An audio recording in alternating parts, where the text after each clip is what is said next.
So since naglalaro lang siya between high price and low price, yung ideal trade location para dito is number one sa upper extreme.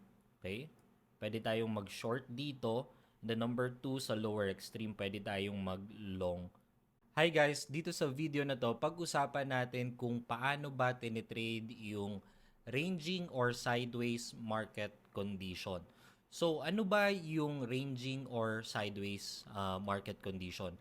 Ito yung kapag nakita natin yung price, confined siya within a certain high price and low price. Okay? So, may support and resistance. So, etong resistance na to, ng range, ito yung tinatawag ko na upper extreme, and itong support naman, ito yung tinatawag ko na lower extreme.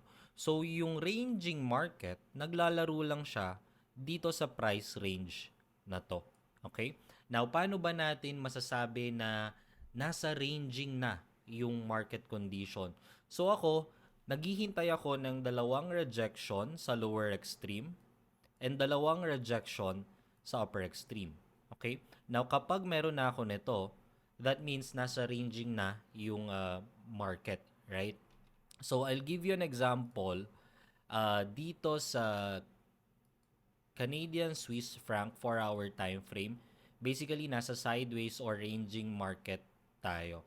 So, dito makikita natin na meron tayong 1, 2, rejection sa lower extreme or support ng range, and then 1, 2 sa upper extreme or resistance ng range. Okay? So, from here, na-identify ko na nasa ranging na yung market. So, kung makikita nyo yung ginawa niya, nag-ping-pong lang siya dito sa upper and lower extreme. Right? So, paano ba natin tinitrade itong ranging market? So since naglalaro lang siya between high price and low price, yung ideal trade location para dito is number one sa upper extreme. Okay? Pwede tayong mag-short dito. The number two sa lower extreme, pwede tayong mag-long dito. Pero hindi tayo magte-trade inside the range. Okay? Or in the middle of the range. Why? Kasi it tends to get choppy kapag nasa middle na ng range. And kapag nag-trade tayo sa upper or lower extreme, ito yung safest place to put our stop loss. Okay? So imagine, pumunta dito yung price. Okay? Nag-rally yung price towards upper extreme, and then may nakita tayong, let's say, pin bar or high test. And then nag-short tayo dito. Okay? Nag-short tayo dyan. Nilagay natin yung stop loss natin dito just above the candlestick, right? Kapag na-stop out tayo, basically magbe-breakout na dyan yung price. So that means tapos na yung ranging market. Unlike kapag nag-trade tayo dito, so let's say nag-short ako dito sa middle ng range. So dito yung entry ko, dito yung stop ko. Kapag na-stop out ako, in play pa rin yung range, right? Pero na-stop out tayo. Unlike kapag nasa extreme tayo sa upper or lower extreme, malaki yung chance na kapag na-stop out tayo, tapos na yung range.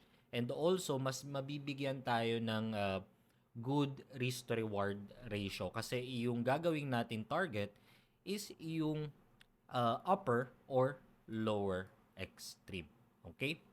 Now, another thing to remember kapag nagtitrade tayo ng sideways or ranging market, titingnan natin kung saan ba nanggaling yung price bago mabuo yung ranging market, right? So let's say for example, galing tayo ng downside move. So basically yung momentum bearish, okay? So instead of mag-long tayo dito sa lower extreme, mas okay na mag-short tayo dito sa upper extreme. Okay? Kasi sinasabayan natin yung momentum. Kapag nag-long tayo dito, we're trading against the momentum. So, ganun din kapag galing tayo ng upside move and then pumasok sa range yung price, mas priority natin mag-long sa support or sa lower extreme. Hindi natin priority or focus mag-short dito sa upper extreme kasi sinasabayan natin yung momentum. Although pwede naman from time to time, pero sanayin nyo muna yung sarili nyo na mag-trade in line with the momentum. Okay? So yan yung isang bagay na kailangan yung tandaan kapag yung price na sa ranging market condition. I'll give you an example. So dito sa CAD Swiss, nakita nyo na to kanina. Right? Pag nag-zoom out tayo, galing tayo ng downside move. Okay? And then, pumasok sa range. So, ang priority natin dito is to short the upper extreme. Okay? Hindi mag-long. Kaya tingnan nyo yung nangyari, nag-continue downside. Okay? Now, may isa pang example sa GBP USD naman. Okay? Alright. So, dito sa GBP USD, galing tayo ng upside move. Okay? Galing tayo ng upside move and then pumasok sa range. Okay? Pumasok sa range. So, meron tayong 1, 2 rejection sa upper extreme, 1, 2 rejection sa lower extreme. Now, dito sa point na to, pwede na tayong maghanap ng long. Okay? So, from here, bumalik sa upper extreme yung price. From upper extreme, bumalik sa lower extreme yung price. Then, we can look for long again dito. Okay? And then, bumalik ulit sa upper extreme. Okay? So, ire-respect lang natin tong range until such time mag-breakdown na siya or mag-breakout. Okay? So, katulad nito.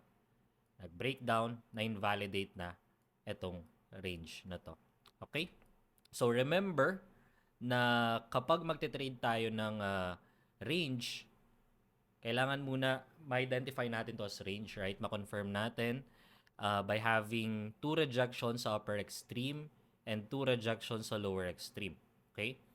And then, ang ideal trade location natin is to short from upper extreme and to go long sa lower extreme or sa support, right?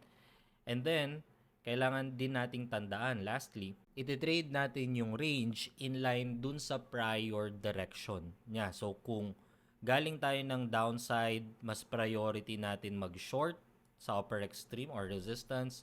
Kung galing tayo ng upside, priority natin mag-long sa lower extreme or sa support level. Okay? So, ayun lang. I hope may natutunan kayo. Good luck and trade safe.